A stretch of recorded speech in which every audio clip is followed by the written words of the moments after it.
Four sightedness का मतलब क्या होता है? फोर साइटेडनेस मतलब आगे का देख पाना, कि आप जो है तो दूरदृष्टि जिसे हम हिंदी में बोलते हैं ना, फोर साइटेडनेस, कि आपने आगे कुछ इवेंट्स हैं, अनसर्टेनिटी है, वो आप पहले से उसको समझ पा रहे हो। एग्जैक्ट तो आप नहीं बता सकते हो, पर at least you can understand the symptoms, और फिर उसके बेसिस पे आप एक्ट कर पा रहे हो, that is your four sightedness. So all these traits, these physical and mental qualities should be in a good entrepreneur, है ना. यहाँ पे चाहे good entrepreneur लिख दो या चाहे सिर्फ qualities of an entrepreneur लिख दो, one and the same thing.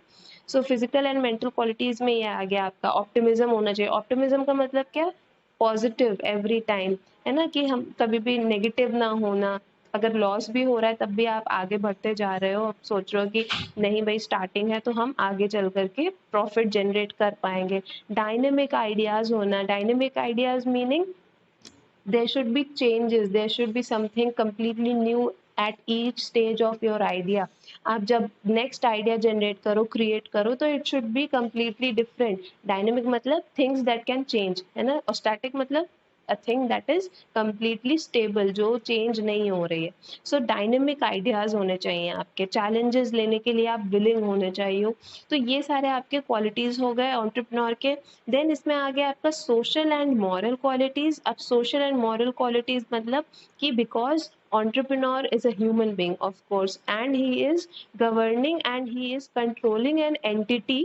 अगर वो उसके साथ लॉयल ना हो या उससे जुड़े लोगों के साथ लॉयल ना हो और ऑनेस्ट ना हो, तो फिर आगे चल करके लॉन्ग रन में उसके लिए नुकसान. क्यों? जैसे मान लो कोई कंपनीज होती है ना, शॉर्ट टर्म के लिए किसी से लोन्स लेकर के और फिर भाग गई, तो वो उस शॉर्ट टर्म की पीरियड के लिए उनके लिए फायदा है, पर आगे तो वो उसको नहीं रन करा सकती. तो फॉर दैट रीजन ये एक क्वालिटी भी बहुत ज्यादा जरूरी है एक अच्छे एंटरप्रेन्योर में, that he should be honest, he should be loyal with his customers, he should be loyal with his government, country and the economy as a whole. ठीक है, कोऑपरेटिव होना चाहिए. कोऑपरेटिव किनके साथ? जो उनके नीचे काम कर रहे हैं उनके साथ, या फिर जो और भी एक्सटर्नल एनवायरनमेंट के फैक्टर्स हैं उनके साथ. ठीक, पोलाइटनेस होनी चाहिए. सोशबिलिटी, सोशबिलिटी क्यों होनी चाहिए? क्योंकि वो अगर मान लो सोल प्रोप्राइटर है, या अगर नहीं भी है पार्टनरशिप में भी है, तो जब एक, जैसे मान लो जो जॉब कर रहा है उसके लिए क्या है, वो 9 to 5 वाली जॉब होती है, वो घर में बैठा है या ऑफिस में बैठा है या कॉलेज में बैठा है, तो वो काम कर रहा है और जितने सेलेक्टेड लोग उसके साथ हमेशा रहते हैं बस वो उन्हीं के साथ बातचीत करेगा.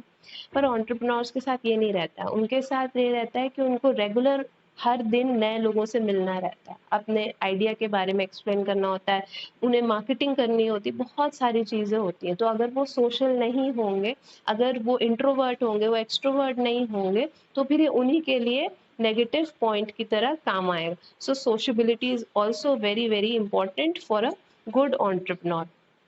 फिर क्या है? Business and